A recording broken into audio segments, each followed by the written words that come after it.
నమస్తే welcome to mid day news నేను శివాని బులెటిన్ల ముందుగా హెడ్లైన్స్ చూద్దాం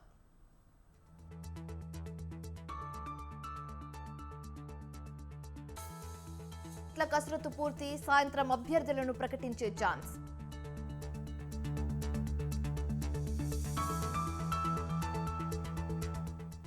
సుల్తాన్పూర్లో బీఆర్ఎస్ సభ హాజరు కానున్న మాజీ సీఎం కేసీఆర్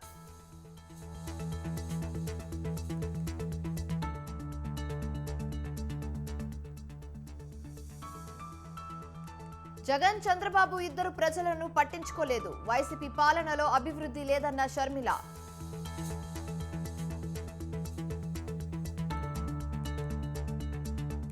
జనసేనకు ఏపీ హైకోర్టులో ఊరట రాష్ట్రీయ ప్రజా కాంగ్రెస్ వేసిన పిటిషన్ కొట్టివేత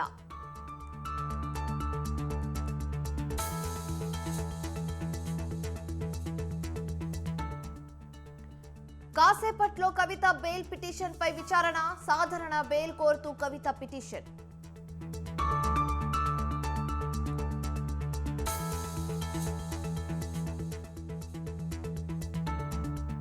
తెలుగు రాష్ట్రాల్లో భానుడి భగభగలు రాబోయే రోజుల్లో మరింత పెరగనున్న ఉష్ణోగ్రతలు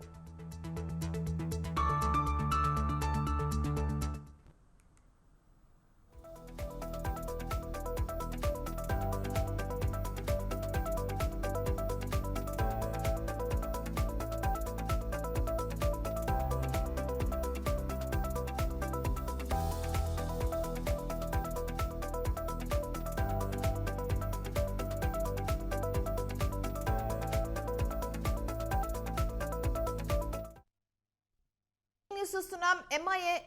ఎంఐఎం ఎమ్మెల్యే అక్బరుద్దీన్ ఓవైసీ సంచలన వ్యాఖ్యలు చేశారు. తనను హత్య చేయడానికి చూస్తున్నారని అన్నారు. అయితే కొంతమంది వైసీపీ బ్రదర్స్ ను జైలుకు పంపాలని చూస్తున్నారన్నారు. జైల్లో వైద్యం పేరుతో స్లో పాయిజన్ ఇచ్చి మమ్మల్ని హత్య చేపిస్తామని చెప్తున్నారు. అయితే హైదరాబాద్ లో తాము చాలా బలంగా ఉన్నామని అక్బరుద్దీన్ ఓవైసీ తెలిపారు. అందుకే మమ్మల్ని ఓడించేందుకు ప్రయత్నిస్తున్నారని చెప్పారు. ఎవరు ఎంత ప్రయత్నించినా గెలిచేది తామేనని అక్బరుద్దీన్ ఓవైసీ స్పష్టం చేశారు. हालात हमको परवाह नहीं है, हमको डर नहीं है, लेकिन कैसे हालात हैं नहीं मालूम कि हमारी मौत कैसे होगी, नहीं मालूम कि क्या अकबरुद्दीन ओवैसी को भी जहर दे के जेल में मार दिया जाएगा, या नहीं मालूम कि असदुद्दीन ओवैसी अकबरुद्दीन ओवैसी को भी जेल में डालकर दवाखाने को बताने के नाम पर गोली मार दी जाए, नहीं मालूम। मुझे उम्मीद है कि ऐसा नहीं होगा, लेकिन फिर भी नहीं मालूम। मुझे यकीन है कि नहीं होगा, लेकिन फिर भी नहीं मालूम।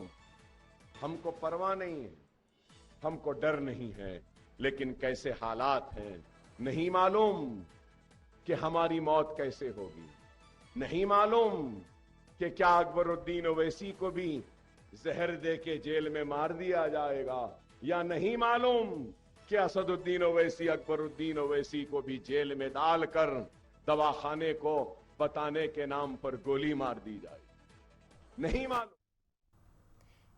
ఎంఐఎం ఎమ్మెల్యే అక్బరుద్దీన్ ఓవైసీ సంచలన వ్యాఖ్యలు చేశారు. తనను హత్య చేయడానికి చూస్తున్నారని అన్నారు. కొంతమంది ఓవైసీ బ్రదర్స్ ను జైలుకు పంపాలని చూస్తున్నారు. అయితే జైల్లో వైద్యం పేరుతో స్లో పాయిజన్ ఇచ్చి మమ్మల్ని హత్య చేపిస్తారంటున్నారు. హైదరాబాద్ లో తాము చాలా బలంగా ఉన్నామని అక్బరుద్దీన్ ఓవైసీ తెలిపారు. అందుకే మమ్మల్ని ఓడించేందుకు ప్రయత్నిస్తున్నారని చెప్పారు. ఎవరు ఎంత ప్రయత్నించినా గెలిచేది తామేనని అక్బరుద్దీన్ ఓవైసీ స్పష్టం చేశారు. या नहीं मालूम कि असदुद्दीन ओवैसी अकबरुद्दीन ओवैसी को भी जेल में डालकर జగన్ బస్ యాత్ర కొనసాగుతుంది. లైవ్ లో చూద్దాం. కలిసొచ్చిన ఎన్నికల యుద్ధం కార్యకర్తలే కదం తొక్కేందుకే Up!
వైసీపీ అధ్యక్షుడు సీఎం జగన్ ఎన్నికల ప్రచారంలో దూసుకుపోతున్నారు.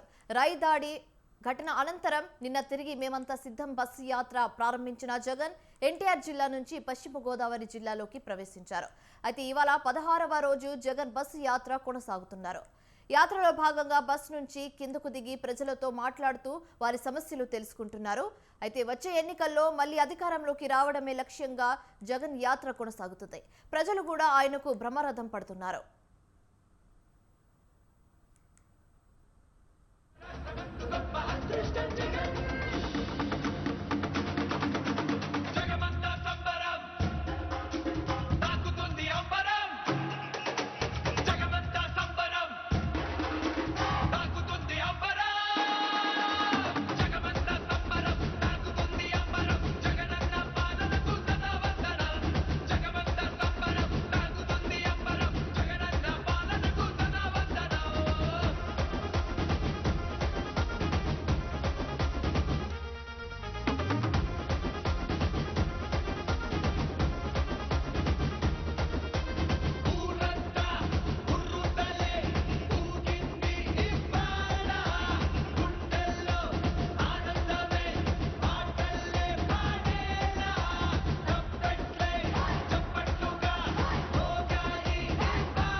జగన్ మేం నమ్ముతాం నిన్నే జగన్.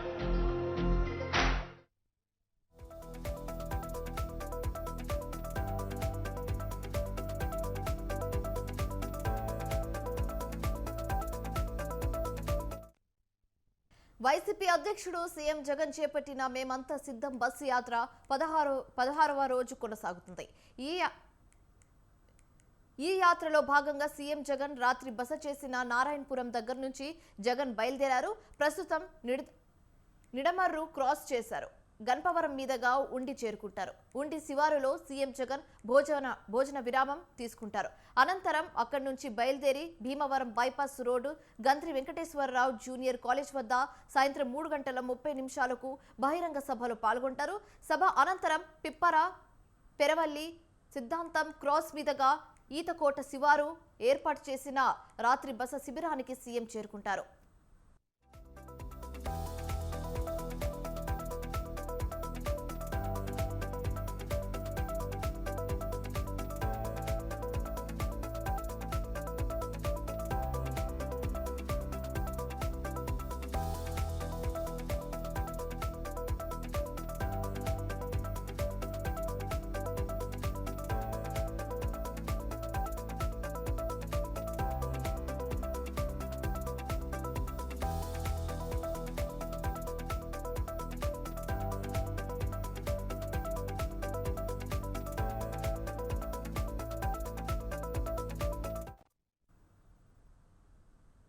ఆదిలాబాద్ జిల్లాలో బీఆర్ఎస్ వర్కింగ్ ప్రెసిడెంట్ కేటీఆర్ పర్యటిస్తున్నారు. బీఆర్ఎస్ ఎన్నికల సన్నాహక సమావేశానికి హాజరయ్యారు. లైవ్ లో చూద్దాం. విచ్చేసిన మా సోదరులకు సోదరీమణులందరికీ శిరస్సు వంచి హృదయపూర్వకంగా మీ అందరికీ నమస్కారం, స్వాగతం.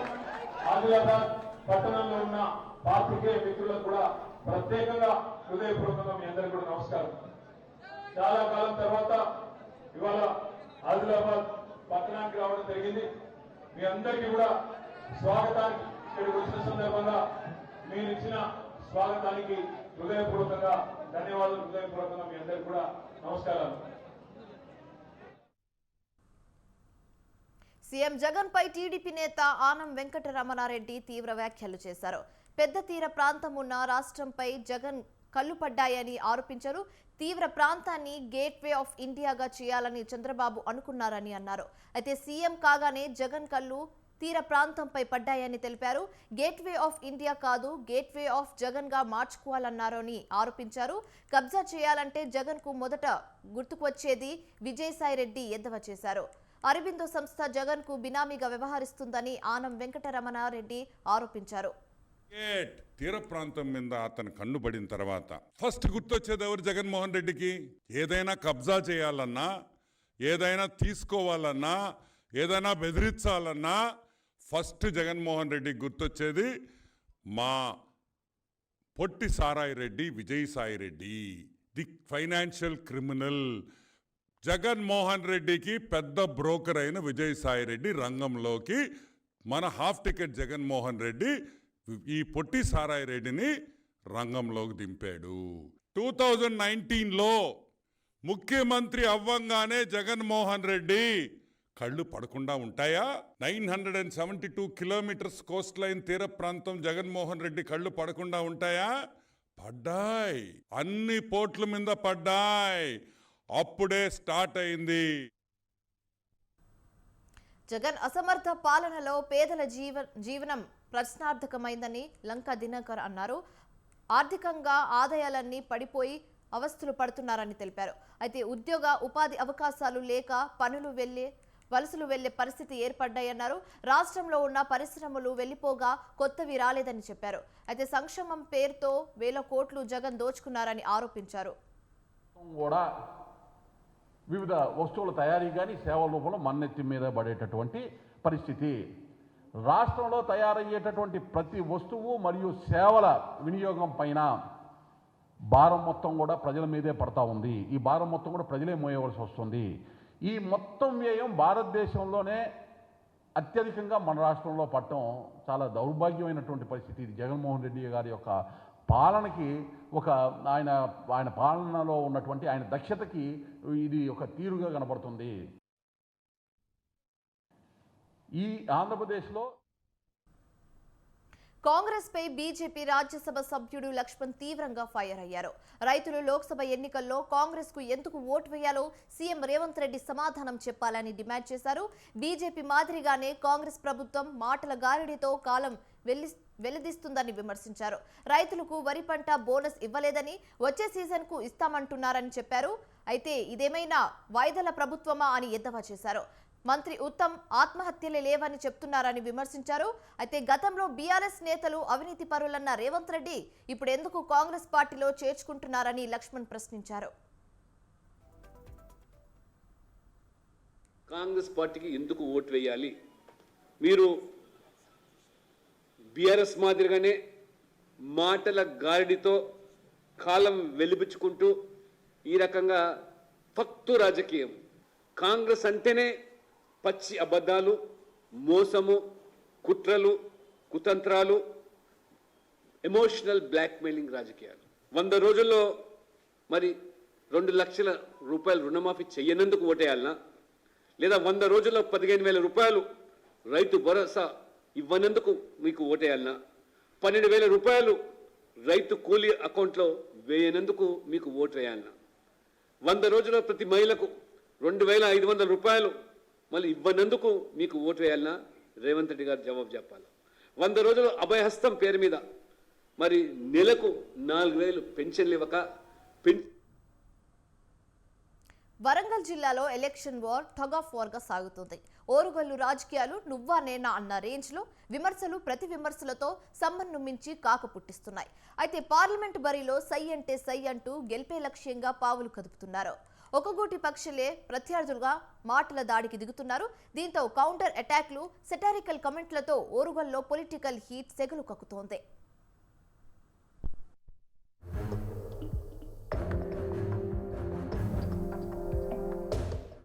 మొన్నటి వరకు ఒకగూటి పక్షులే, కానీ పార్లమెంట్ ఎన్నికలు వచ్చేసరికి సీన్ మారిపోయింది.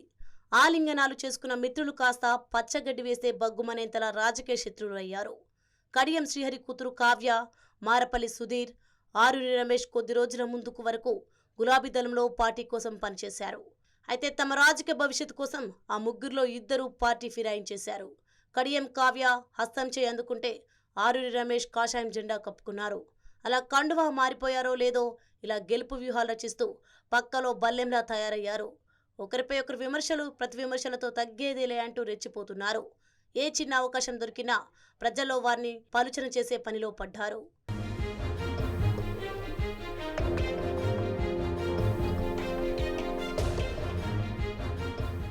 వరంగల్ పార్లమెంట్ బరిలో దిగిన ముగ్గురు కూడా దళిత సామాజిక వర్గానికి చెందిన వారే. కడియం కావ్య తన తండ్రి ద్వారా రాజకీయ అరంగేట్రం చేశారు. అయితే ఆమెకు బీఆర్ఎస్లో ప్రత్యక్షంగా భాగస్వామ్యం లేనప్పటికీ శ్రీహరి బిడ్డగా దశాబ్ద కాలంగా కావ్య అందరికీ సుపరిచితులే. అలాగే సుధీర్ కుమార్ బీఆర్ఎస్ ఆవిర్భావం నుంచి ఉన్న వ్యక్తి. ఇక ఆరూరి రమేష్ 2004 ఎన్నికల తర్వాత కొంతకాలానికి పీఆర్పీ నుంచి బీఆర్ఎస్ గూడికి చేరిన కొద్ది రోజుల ముందు బీజేపీ తీర్థం పుచ్చుకున్నారు. అయితే శ్రీహరికి ప్రాధాన్యతనిస్తూ సిట్టింగ్ ఎంపీ పస్నూర్ని పక్కన పెట్టి టికెట్ ఆశిస్తున్న ఆరూరిని కాదని పార్లమెంట్ పోర్లో కడియం కావ్యకు అవకాశం కల్పించింది బీఆర్ఎస్ హైకమాండ్.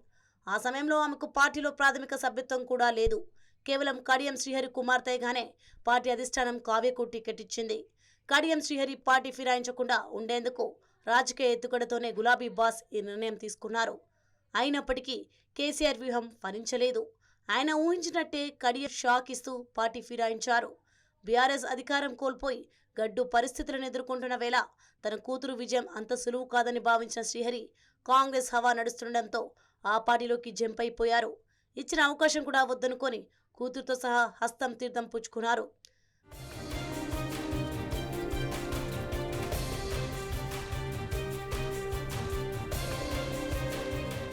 గత 5 ఏళ్లుగా తన కూతురు కావ్యను రాజకీయ వారసురాలిగా రంగప్రవేశం చేయించేందుకు కడియం తీవ్ర ప్రయత్నాలు చేశారు. ముందుగా స్టేషన్ కన్పూర్ నుంచి బీఆర్ఎస్ అభ్యర్థిగా బరిలో దించాలనుకున్నారు. కానీ స్థానిక రాజకీయ పరిస్థితులు అందుకు అనుకూలంగా లేని కారణంగా అది సాధ్యం కాలేదు. మొన్నటి అసెంబ్లీ ఎన్నికల్లో బీఆర్ఎస్ ఓడి కాంగ్రెస్ అధికారంలోకి రావడంతోనే కాంగ్రెస్ ప్రభుత్వం కూలిపోవడం ఖాయమన్న విమర్శలు వెల్లువెత్తాయి. దీంతో అప్రమత్తమైన సీఎం రేవంత్ టీం ఆపరేషన్ ఆకర్ష్కు తెరలేపింది. అందులో భాగంగానే కడియం శ్రీహరి బీఆర్ఎస్కు గుడ్ బై చెప్పి కూతురుతో సహా కాంగ్రెస్ కండువా కప్పుకున్నారు. బీఆర్ఎస్ కంటే కాంగ్రెస్లో చేరితేనే తన బిడ్డ విజయం ఖాయమని భావించే కడియం ఈ నిర్ణయం తీసుకున్నారు. వరంగల్ ఎంపీ పరిధిలోని 7 అసెంబ్లీ నియోజకవర్గాల్లో కడియం మినహా అన్ని కాంగ్రెస్ సొంతం చేసుకుంది. దీంతో తాను కూడా ఆ పార్టీలో చేరితే కాంగ్రెస్ బలం ఏకపక్షంగా మారి తన బిడ్డ గెలుపు సులువవుతుందని భావించారు కడియం శ్రీహరి.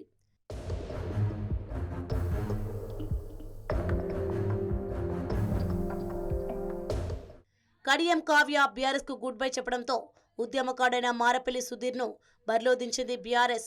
సుధీర్ కుమార్ బీఆర్ఎస్ ఆవిర్భావం నుంచి పార్టీలో పనిచేస్తున్నారు. తెలంగాణ ఉద్యమ కాలంలో ముందున్నారు.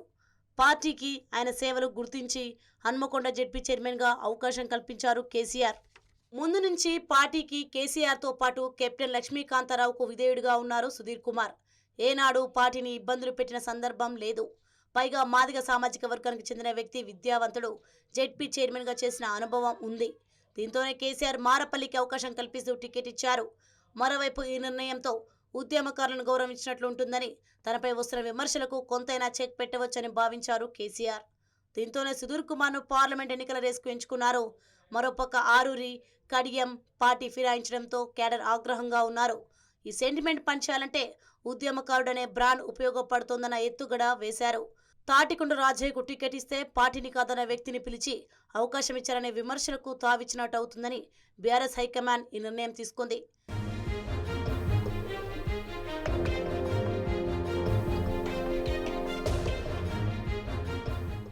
ఇక తనకు టికెట్ దక్కదని ముందే పసిగట్టిన ఆరూరి రమేష్ ఈ గట్టు నుంచి బీజేపీ గట్టుకు చేరిపోయారు. కాషాయం కండువాకు ముందు ఆరూరి హైడ్రామా ఓ రేంజ్లో నడిచింది. బీజేపీలో చేరుకపై జోరుగా ప్రచారం జరుగుతున్న వేళ స్వయంగా కేసీఆర్ మంతనాలు జరిపారు. అయితే వారి ముందు తలూపిన ఆరూరి ఆ తర్వాతే బీజేపీ తీర్థం పుచ్చుకున్నారు. ఇక ఆరూరి ఆశించినట్టే కమల్నాథ్లు ఆయనకు టికెట్ ఇవ్వడంతో ఎంపీ అభ్యర్థిగా కావ్య మారేపల్లిపై ఎన్నికల యుద్ధానికి సిద్ధమయ్యారు. అయితే ఆరూరి బీజేపీలో చేరికపై తీవ్రంగా విమర్శలు వెల్లువెత్తాయి. గతంలో ఆయనపై వచ్చిన భూ కబ్జాలు, అవినీతి ఆరోపణల నుంచి రక్షణ లభిస్తుందనే వ్యూహంతోనే కాషాయం కండువా కప్పుకున్నారన్న టాక్ వినిపిస్తోంది. వర్ధనపేట ఎమ్మెల్యేగా ఆయన భారీగా భూ కబ్జాలకు పాల్పడ్డారనే అవినీతి ఆరోపణలు ఉన్నాయి. దీంతో అసెంబ్లీ ఎన్నికల్లో ఓడిపోయారనే అభిప్రాయం కూడా ఉంది.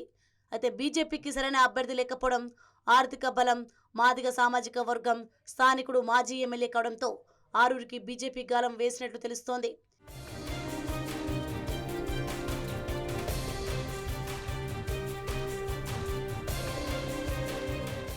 ఇక ఇలా కడియం కావ్య ఆరు రమేష్ పార్టీ ఫిరాయించి కాంగ్రెస్ బీజేపీల నుంచి బరిలో దిగడంతో ఒక గూటి పక్షులే ఇప్పుడు ప్రత్యర్థులుగా పక్కలో బల్లెంలా తయారయ్యారు.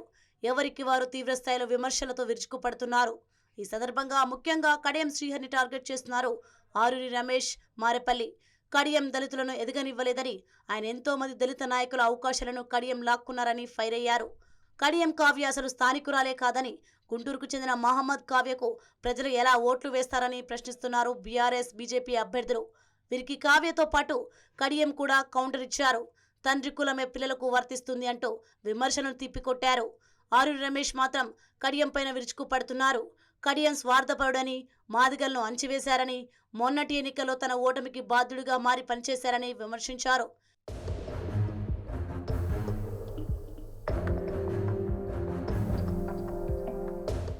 ఇక విమర్శలు ప్రతి విమర్శలతో ఓరుగలు రాజకీయం వేడెక్కింది.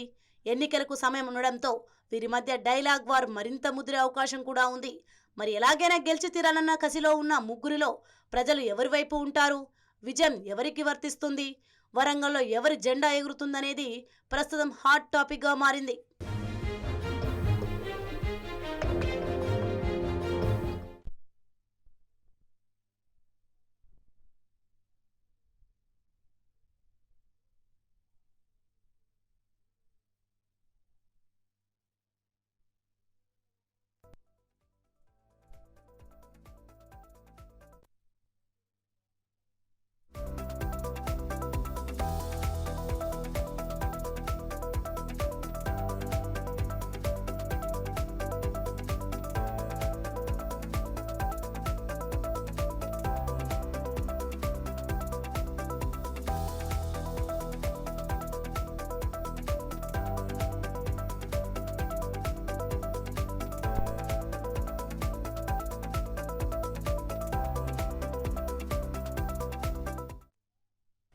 బ్రేకింగ్ న్యూస్ చూస్తున్నాం. 27 ఏళ్ల నాటి శిరోముండనం కేసులో ఎస్సీ ఎస్టీ అట్రాసిటీ కోర్టు సంచలనం తీర్పు ఇచ్చింది. శిరోముండనం కేసులో ఎమ్మెల్సీ తోట త్రిమూర్తులకు జైలు శిక్ష విధిస్తూ సంచలన తీర్పు ఇచ్చింది. తోట త్రిమూర్తులకు 18 నెలల జైలు శిక్ష, 2 లక్షల జరిమానా విధించింది.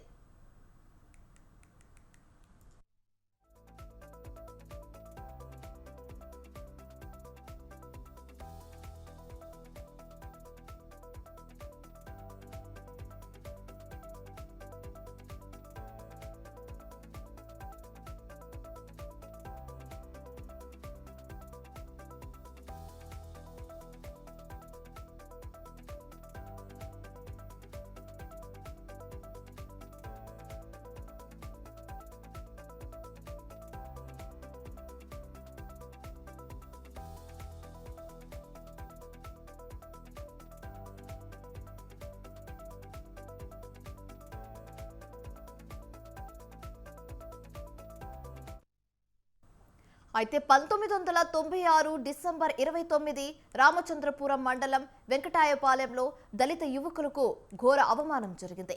ఎన్నికల కారణాలతో 5 దళిత యువకులను చిత్రహింసలు పెట్టారు. అందులో 2కి గుండు కొట్టించి కనుబొమ్మలు గీయించారు. అయితే ఈ ఘటన రాష్ట్ర వ్యాప్తంగా తీవ్ర కలకలం రేపింది. బాధితులకు న్యాయం చేయాలంటూ దళిత సంఘాలు పెద్దెత్తున ఉద్యమించాయి. దీంతో ఈ కేసుపై 27 ఏళ్లుగా విచారణ జరిగింది. బాధితులో వెంకటరమణ అనే వ్యక్తి మృతి చెందాడు. మిగతా 4 తమకు న్యాయం చేయాలని పోరాటం చేస్తున్నారు. ఈ ఘటనలో మొత్తం 24 మంది సాక్షులుగా గుర్తించారు. వారిలో 11 మంది మృతి చెందారు. ఇక ఈ కేసులో 6 స్పెషల్ పబ్లిక్ ప్రాసిక్యూటర్లు పనిచేశారు.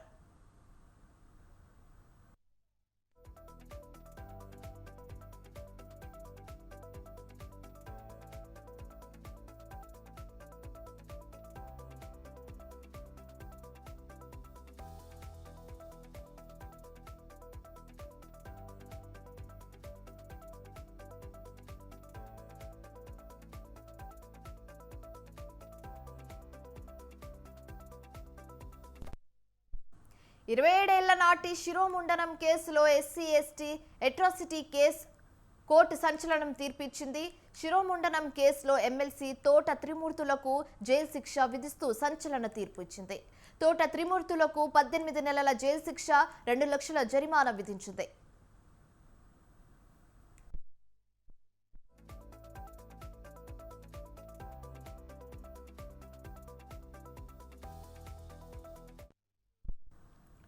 అయితే 1996 డిసెంబర్ 29 రామచంద్రపురం మండలం వెంకటాయపాలెంలో దళిత యువకులకు ఘోర అవమానం జరిగింది.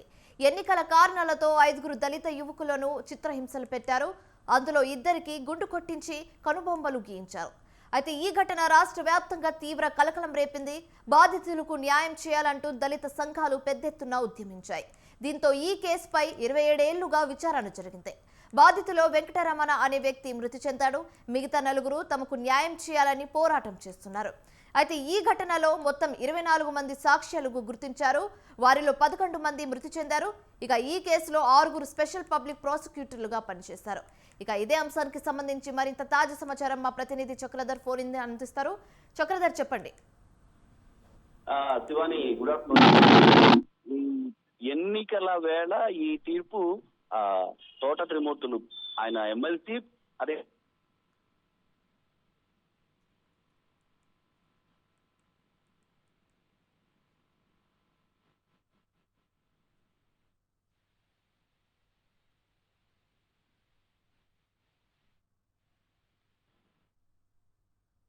ఆ 18 నెలలు జైలు శిక్ష పడింది.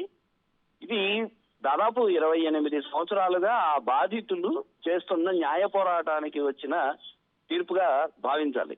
నిజానికి వాళ్ళు ఆ దళిత యువకులు అప్పుడు కూడా ఎలక్షనే, అప్పుడు కూడా దాని కోఇన్సిడెన్స్ ఎలా కుదురుతుందంటే కరెక్ట్ గా ఎన్నికల సమయంలోనే లోకల్ గా వెంకటాయపాలెంలో జరిగిన వివాదాల్లో భాగంగా ఆ యువకులకి శిరోమండనం చేశారు. అలాగే కనుబొమ్మలు కూడా తీసేశారు. అప్పట్లో అది చాలా సంచలనం అయింది. ఆ తర్వాత వాళ్ళు కోర్టుకు వెళ్లారు. ఇప్పటి వరకు దాన్ని న్యాయపరంగా పోరాటం చేస్తూనే ఉన్నారు. కరెక్ట్ గా ఎన్నికలు మన ఇప్పుడు జరుగుతున్న ఎన్నికలు ఇంకొక 20 రోజులు ఉన్నాయనగా ఈ తీర్పు రావడం అది ఒక రకంగా త్రిమూర్తులకి శరాఘాతంగానే చెప్పుకోవాలి. ఆయన మళ్ళీ ఈ కేసుకు సంబంధించి ఏమైనా ముందుకెళ్తారా లేదా అనేది ఇంకా తెలియలేదు. కానీ ప్రస్తుతం అయితే ఆయన అభిమానులు కానీ జిల్లా వ్యాప్తంగా తోట త్రిమూర్తులకి క్యాడర్ ఉంది. పార్టీ అని కాదు కానీ సొంత క్యాడర్ ఉంది. ఆయన అభిమానులకు కానీ ఆ సామాజిక వర్గానికి కానీ ఇది కాస్త ఇబ్బంది పెట్టే పరిణామంగానే చూడాలి. 28 సంవత్సరాలుగా న్యాయం నిలబడుతుంది అని, న్యాయానికి సమయం కాదు, అది ఎప్పుడైనా నిలబడుతుంది, ఎక్కడైనా విజయం సాధిస్తుంది అని చెప్పడానికి ఈ కేసే ఉదాహరణమ్మా. ఎందుకంటే ఈ కేసు జిల్లా కోర్టుల్లో తిరిగింది, అలా హైకోర్టుకు వెళ్ళింది, సంచలనం అయింది. దాని మీద దళిత సంఘాల వాళ్ళు అంటే సమైక్య రాష్ట్రంలో జరిగిన కేసు ఆ దళిత సంఘాలు అక్కడ ఇక్కడ అని కాకుండా రాష్ట్ర వ్యాప్తంగా సమైక్య రాష్ట్ర వ్యాప్తంగా దళిత సంఘాలకు సంబంధించిన వాళ్ళందరూ కూడా ఉద్యమించారు. చాలా పెద్ద ఎత్తున ఉద్యమాలు జరిగాయి. మరోవైపు దీని మీద న్యాయపరంగా కూడా పోరాటం చేశారు.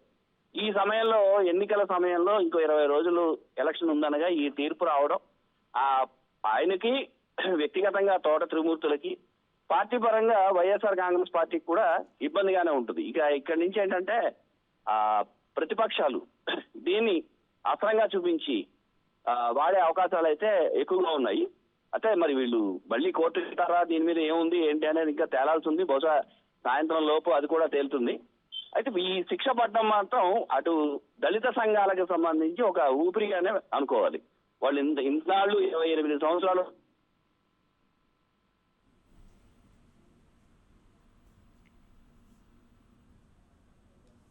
Right, thank you Chakradhar.